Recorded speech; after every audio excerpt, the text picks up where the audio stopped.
I needed a chainsaw to help take down some 4x4 posts that I had from a leftover deck. My little Ryobi pole saw, 8-inch pole saw, was not up to the job, and I ended up actually breaking the tension pin on it. So I bought the Ryobi 40-volt, 14-inch chainsaw. It's a simple package. It just comes with the saw, the battery, and a little tool to help tighten and tension the chain.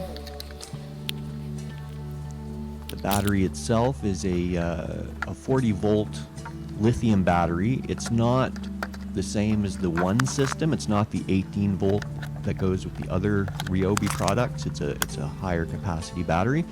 So keep that in mind. You won't be able to swap out your One system batteries with this particular setup, but you will be able to use the 40 volt in a lawnmower if you ever get a Ryobi cordless lawnmower. You need to fill the reservoir with chainsaw oil for this chainsaw to function properly, and it's pretty thirsty, I'll tell you right now. I was filling that reservoir quite a bit, and it simply won't cut properly if you don't have enough chainsaw oil. So fill her up and let her rip. That's not a chain choker, kickback safety. It's just for show. I guess it can help your get hit by debris, but it's not a kickback safety device.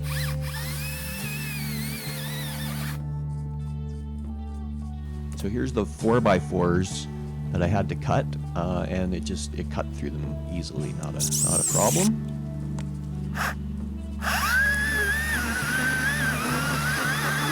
I'll have to test out the battery life. I did a number of cuts, and I thought the battery drained rather quickly, so I'll have to test it out further.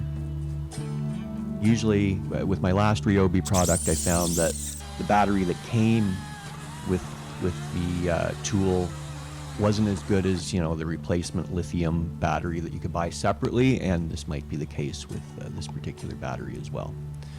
It charges up quickly, however. When you do need power, it goes on the charging stand, and in about an hour you're back up to full capacity. So I just used the saw for light duty. I like to cut brush around my property, alders and that sort of thing. I'm not in the redwoods of California, so I don't need a gas high-powered chainsaw. This is a great yard tool, 14-inch Ryobi cordless.